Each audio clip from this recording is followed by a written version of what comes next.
Okay, it's August 10, 2024. Olivia Newton-John died 2 years ago on August 8, 2022. Uh, Recently, I saw a lecture course, 24 lectures by Professor Sean Nichols, and surprisingly, he said that in the first critique, which I read, Kant had stated that the there you cannot prove either freedom or determinism.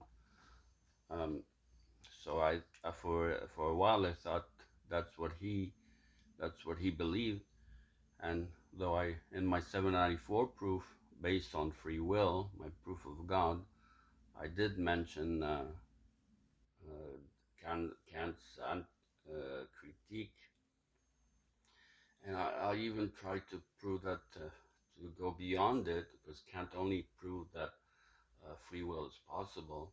So I try to prove that free will is a reality. So that I have it's a 2 hour lecture, proof of God over there. So now I have a few corrections to make, but especially Nichols argues that in the later works after the first critique, Kant actually seems to change his mind, and he did give a proof of the of freedom. Um, so, but he did. Professor Nichols, he stated that in one or two lectures, but he did not include the proof given in the first critique, but only the short part added in the later works, the second critique, etc. Um, so so what I did is quickly I collected all the proofs from the first critique, and I added what Professor Nichols gave later. So now it is like a complete proof of free will.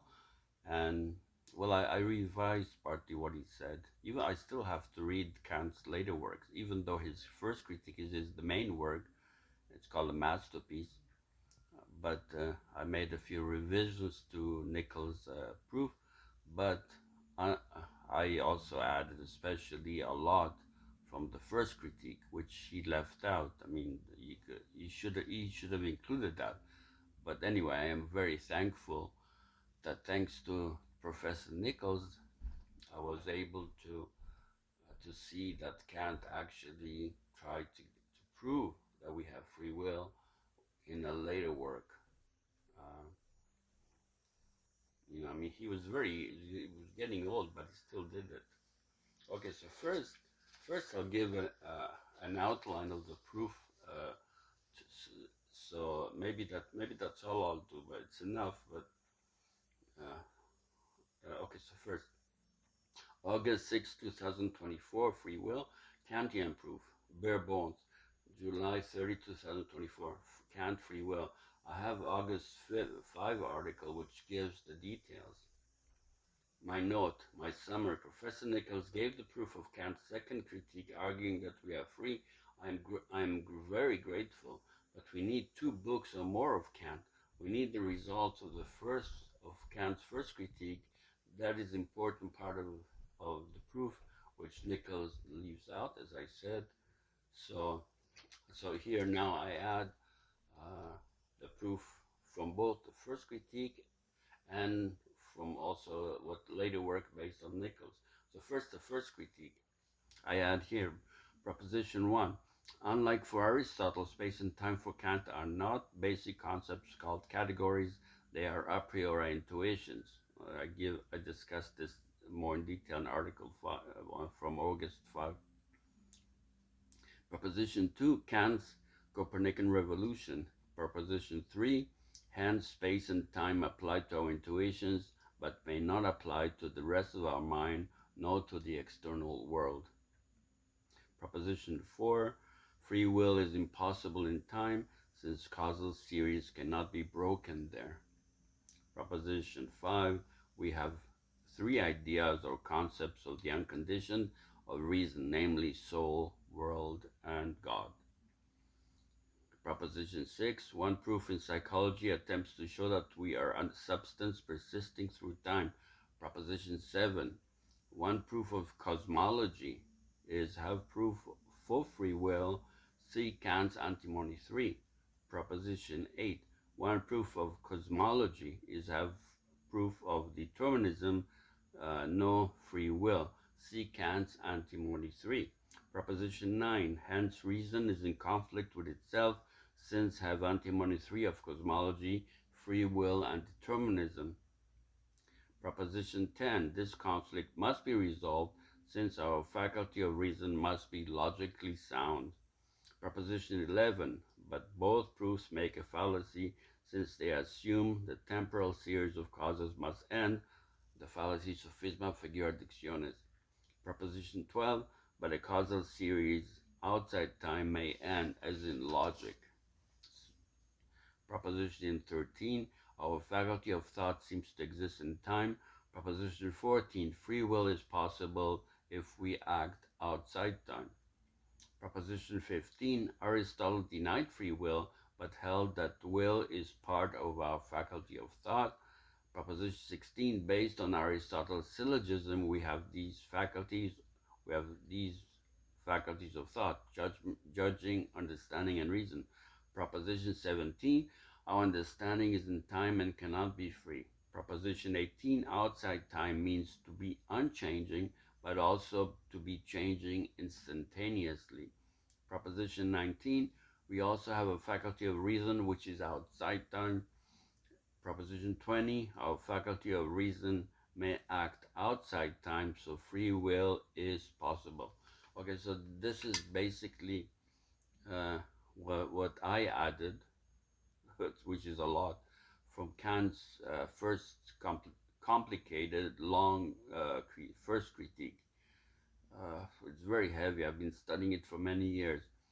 And now, I started ended there, but from the second critique or other works of morality of Kant, we can, Professor Nichols also added, I modified it because it seems to make more sense. But Proposition 21, our faculty of reason gives us necessary moral laws. Proposition 22, the moral law has imperatives. Proposition 23, speculative reason only showed in the dialectic that both free will and determinism are possible. Proposition 24, but practical reason can prove we have free will. Proposition 25, we are not limited to hypothetical imperatives. Proposition 26, we can obey a categorical imperative instead of a hypothetical one.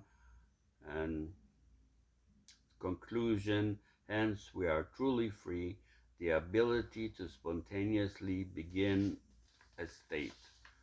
QED. I will add later, but I might as well add it now too, even if I repeat myself. About 100 years ago, there was a court case. Kids murdered someone, and everybody wanted them to get the capital punishment. So, but the lawyer, they were rich, so they got a very good lawyer. So the lawyer argued, and he actually basically gave the determinism argument, which, even though there's also a free will argument, which the judge accepted, and therefore the lawyer won the case, and the capital punishment was avoided. Uh, so because there is no proof of free will. But now, if did I succeed in proving free will, or did Kant succeed, or at least I make it known, then in that case, that changes everything in law, religion, and morality. Since I mean, the lawyer could have used that argument for free will, and it would change the outcome of the court case. So did I defeat the lawyer? Did I defeat the judge? Did I defeat most philosophers and most scientists by giving this proof of free will. Okay, so see my article from August 5th, 2024. Today is August 10th. For the details, so I might record it, but I don't know if there is. Also, I have other corrections. You can add it to the 794 proof of God, because out of 1,000, because that one is based on free will. So now you have a complete proof of free will, which makes it stronger. And also, I have a few corrections to make, which you can check my recent article. I might record that too, but I don't know. Maybe it's not necessary. So now it's a bit over 10 minutes. Maybe that's enough. I'm getting old anyway, but it's good. Anyway, I recorded the last time I recorded something was November 9, 2023. So, uh, so this is good because it's recent and it makes a big improvement with last few days by adding this argument. Thanks to Professor Nichols, but but he should have included the whole argument, which is needed also from the first critique. And kids are going back to school, I think, this month, August, and university, I think, starts in the beginning of September, though. Okay, thanks. That's it.